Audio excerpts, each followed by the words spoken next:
तो मूवी की स्टार्ट होते ही हम जेकब नामी एक आदमी को देखते हैं जो स्पेस सूट पहने जंगल में घूम रहा था। एकदम से जेकब की आंख खुलती है और हमें मालूम होता है कि अभी जो हमने देखा वो सिर्फ जेकब का ख्वाब था। असल में जेकब एक एस्ट्रोनॉट है और इस वक्त अपनी स्पेसशिप के अंदर है। हेडक्वार्टर से मैसेज मिलने पर वो अपनी वीडियो कॉल ऑन करता है जिसके जरिए जमीन पर मौजूद उसके डिपार्टमेंट के सभी लोग अब उसे देख पा रहे थे। जेकब स्पेस की सोलो जर्नी पर था, यानी वो अकेला स्पेस में गया था और आज उसका 179वां दिन था, जिसकी वजह से सब उसे मुबारकबाद दे रहे थे। अभी तक सब कुछ बहुत शानदार जा रहा था। उसका स्पेस मिशन था कि स्पेस में मौजूद चोपड़ा क्लाउड की इन्वेस्टिगेशन करना, जो कि जुपिटर प्लैनेट के पीछे था। ये एक ऐसा अलजी डस्ट से बना हुआ बादल था जो बहुत ही रोशन नजर आता था। जेकब अपने डिपार्टमेंट में बताता है कि बस वो सिर्फ एक हफ्ते बाद चोपड़ा क्लाउड के अंदर होगा और उसकी इन्वेस्टिगेशन करेगा। उसके बारे में सारी मालूमात है वो इस दुनिया में देगा।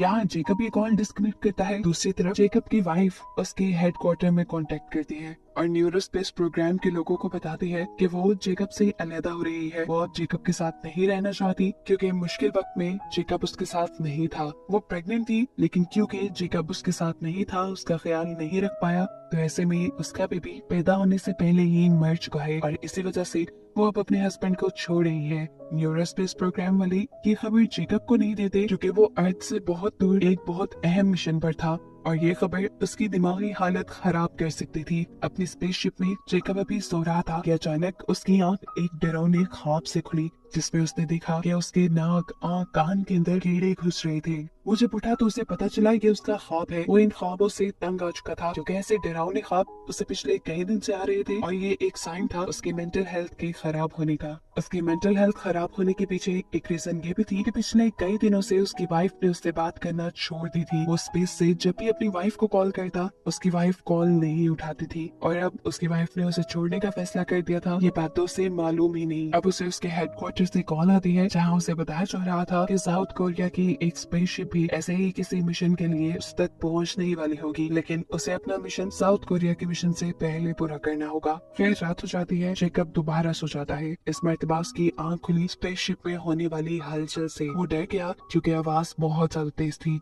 वो जैसे ही अपने स्पेस का चैम्बर खोलता है तो वहाँ एक स्पाइडर के जैसे दिखने वाला मॉन्स्टर एलियन था। जेकब बुरी तरह डर गया और जेकब ने ये चैम्बर बंद कर दिया। मजेदार की बात तो ये थी कि इस एलियन के अंदर टेलीकाइनेसिस की पावर थी, यानी वो किसी के भी दिमाग को पढ़ सकता था और अपनी बात किसी के भी दिमाग में डाल सकता था। इसी पावर का यूज करते हुए वो जेकब से कहता है, अरे परेशान मत हो, मैं तुम्हें कोई नुकसान नहीं पहुंचाऊंगा। लेकिन जेकब डर के वहाँ से चला जाता है। वो अपना स्पेस सूट पहनता है और फिर कॉल करके अपने हेडक्वार्टर पे अपने स्पेसशिप के अंदर पॉइजनस गैस छोड़ने को कहता है जिससे कि वो एलियन मर जाए। एक तरफ तो ये सब था, दूसरी तरफ उसे ये भी लग रहा था कि हो सकता है वो मॉन्स्टर असली ना हो, उसकी दिमागी हालत ऐसी अजीब हो गई है, उसी की वजह से उसे हेलुसिनेशंस हो रही हो। जैसे ही ये बात उसके दिमाग में आई तो उस मॉन्स्टर ने उसे बताया कि मैं हकीकत हूँ और इस टाइम तुम्हारी स्पेसशिप के अंदर ही हूँ। ये सुनकर तो वो और भी ज्यादा डर गया और अपने ग्लास चैम्बर के अंदर जा छुपा। हेडक्वार्टर वाले अब तक पॉइजनस गैस भी रिलीज कर चुके थे, जिसके खत्म होने के बाद डरते हुए जेकब बाहर निकला और उसने उस चैम्बर का दरवाजा खोला जिसमें पहले वो स्पाइडर जैसा मॉन्स्टर था। अब बस यही उसके होश उड़ाने के लिए काफी था कि वो स्पाइडर अभी तक वहाँ जिंदा था। वो जेकब से कहता है, घबराओ नहीं, मैं तुम्हें कोई नुकसान नहीं पहुंचाऊंगा और ना ही मुझे तुम्हारे इस पॉइजन से कोई नुकसान पहुंचा है। अब जेकब उससे सवाल करता है, आखिर चाहते क्या हो तुम? जवाब में वो एलियन कहता है, मैं भी तुम्हारी तरह ही एक रिसर्चर हूँ और इस टाइम मैं तुम्हें जानना चाहता हूँ क्योंकि तुम मुझे बहुत ही अकेले लग रहे हो। यही वजह है कि मैं अपने आप को तुम तक आने से रोक नहीं पाया। उसकी ये सारी बातें सुनकर जेकब को और भी ज्यादा एंजाइटी हो रही थी, परेशानी हो रही थी, इसीलिए वो स्लीपिंग पिल्स लेकर सोने चला जाता है। अब जब जेकब सोकर उठा तो उसे अपनी वाइफ की बहुत सारी मेमोरीज दिखाई दे रही थी। जेकब इस मॉन्स्टर से पूछता है, क्या तुम ये सब कर रहे हो? क्या तुम मुझे ये सब दिखा रहे हो? एलियन कहता है, हाँ, क्योंकि मैं तुम्हारी तन्हाई दूर करना चाहता हूँ। खैर, अब यहाँ पे ये मॉन्स्टर एलियन जेकब से कहता है, क्या तुम्हारे पास अंडे होंगे? क्योंकि उसे जेकब के दिमाग से पता चला था कि अंडे बहुत ही मजेदार होते हैं। जेकब कहता है, इस मतलब मेरे पास अंडे तो नहीं, लेकिन हाँ पीनट बटर है। वो एलियन को पीनट बटर टेस्ट करवाता है जो एलियन को बहुत पसंद आया। अब जेकब से ही बात कहते हुए एलियन को पता चल कि वो यहाँ पर चोपड़ा क्लाउड के बारे में इन्वेस्टिगेशन करने के लिए आया है। एलियन जिसे पहले ही उस क्लाउड के बारे में बहुत कुछ पता था, वो जेकब को बताता है कि ये क्लाउड तब से यहाँ है जब से ये गैलेक्सीज बनी थी। साथ ही उसने जेकब को इन क्लाउड्स के बारे में थोड़ी सी और इन्फॉर्मेशन भी दी। ये बातें करने के बाद एलियन मॉन्स्टर उसे दोबारा उसकी वाइफ की मेमोरीज दिखाता है और फिर जेकब उससे सवाल करता है, तुम्हारा नाम क्या है? एलियन बताता है, मेरा कोई नाम नहीं, और जेकब उसका नाम हानूस रख देता है।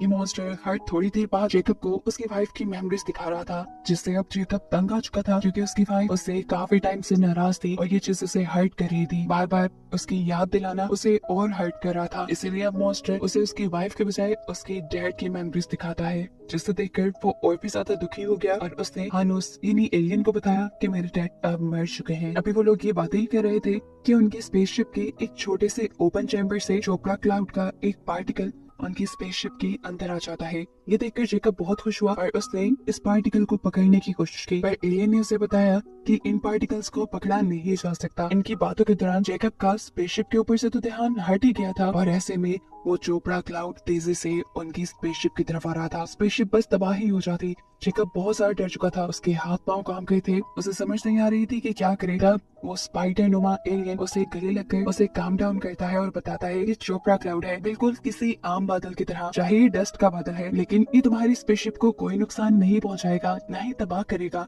ये सिर्फ पार्टिकल्स हैं जो तुम्हारी स्पेसशिप के इर्द गिर्द सस्पेंड हो जाएंगे, यानी खड़े हो जाएंगे। इस सिचुएशन से निकल आने के बाद उसे दोबारा अपनी वाइफ की याद आती है कि कैसे जब उसकी वाइफ बीमार थी, उसे जेकब की जरूरत थी, तो जेकब उसे छोड़ आया। उसकी ये सारी सोच, ये सारी यादें उस एलियन ने भी देख ली और अब उस एलियन को जेकब से नफरत होने लगी थी क्योंकि वो जान गया था कि जेकब सेल्फिश है। उसने अपने मिशन के लिए अपनी फैमिली को छोड़ दिया और ये जानकर वो भी उसे छोड़कर चला जाता है। उसको जाता देखकर जेकब उससे कहता है, हानूस मत जाओ, मुझे तुम्हारी जरूरत है। लेकिन हानूस कहता है, अब मैं रुकने वाला भी नहीं, क्योंकि मैंने देख लिया है तुमने अपनी वाइफ के साथ बहुत बुरा किया, तुम बहुत ही ज्यादा मतलबी इंसान हो। जेकब को अपनी गलती का एहसास हो गया था। ये सब चीजें देखकर जेकब जो बहुत ही ज्यादा उदास हो चुका था, वो फाइनली हिम्मत उठाकर अब अपनी वाइफ को कॉल करता है उससे माफी मांगने के लिए। उसकी वाइफ इतनी आसानी से मानने वाली तो नहीं थी, लेकिन जेकब ने सोच लिया था कि वो अपनी वाइफ को मना कर ही रहेगा। उसने अपनी वाइफ से न सिर्फ माफी मांगी बल्कि उसे ये भी यकीन दिलाया कि आइंदा वो हमेशा उसके साथ रहेगा, या उसका आखिरी स्पेस मिशन है, उसके बाद वो सिर्फ अपनी फैमिली को टाइम देगा। उसकी वाइफ जो भी उससे प्यार करती थी और उसे छोड़ना नहीं चाहती थी, सिर्फ इसलिए छोड़ रही थी कि वो सेल्फिश हो रहा था, वो जब ये नोटिस करती है कि जेकब दोबारा पहले जैसा हो गया है, तो वो उसे माफ कर देती है और ये लोग एक साथ रहने का दोबारा वादा कर लेते हैं। ये सुनकर वो एलियन भी दोबारा वापस आ जाता है और जेकब से कहता है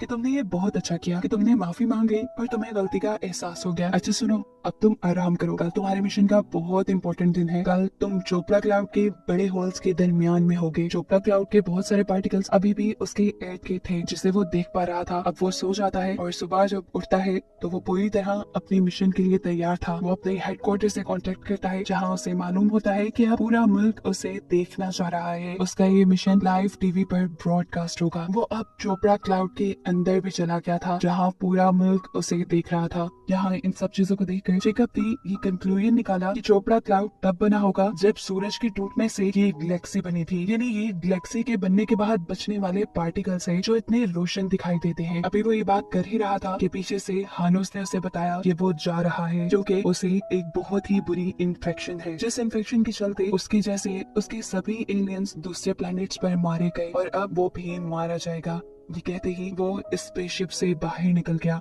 जेकब जो ये सारी बातें सुनकर दुखी हुआ था, वो भी फौरन उसके पीछे निकलता है और जाते हुए आखिरी बार हानूस को पीनट बटर गिफ्ट करता है, जो कि उसे बहुत पसंद था। हम देखते हैं कि अब हानूस यानी उस एलियन के ऊपर बहुत सारे स्पेस वाले कीड़े आ चुके थे, जो उसे बस खाकर खत्म कर देते। जाते जाते हानूस उसे उसकी वाइफ की मेमोरीज दिखाता है। उस वक्त थी जब वो पहली मर्तबा मिली थी। ये देखकर जेकब के साथ साथ हानूस भी बहुत खुश हुआ और यहाँ पर जेकब को एहसास हो गया कि वो सच में अपनी वाइफ के बगैर नहीं रह सकते। सीन कट होता है और अब दोबारा हम जेकब को जंगल में देखते हैं। वो भी स्पेस सूट पहने, जहाँ पर उसे उसकी वाइफ मिली। उसकी वाइफ उससे यहाँ प्यार भरी बातें कर रही थी, लेकिन ये सब बस उसका एक वहम था। असल में काफी अर्सा अकेले रहने की वजह से उसकी मेंटल हालत काफी खराब हो गई थी और वो अपने वाइफ के सपनों में इतना खो गया था कि उसे वापस स्पेसशिप पे जाने का एहसास ही नहीं रहा। वो इसी चोपड़ा क्लाउड के अंदर कहीं गुम हो गया, जिसे फिर साउथ कोरिया की टीम ने आकर रेस्क्यू किया। इन्वेस्टिगेशन तो उस चोपड़ा क्लाउड पे जेकब पहले ही कर चुका था। ऐसे भी साउथ कोरिया वाले उसे रेस्क्यू करके वापस जमीन पे ले आते हैं और फाइनली अब जेकब अपनी वाइफ से मिलता है, जहाँ उसने ये फैसला किया हुआ था कि वो अब कभी भी अपनी वाइफ और अपनी फैमिली को छोड़कर नहीं जाएगा। बस यही दिखाते हुए कहानी यहाँ खत्म हो जाती है।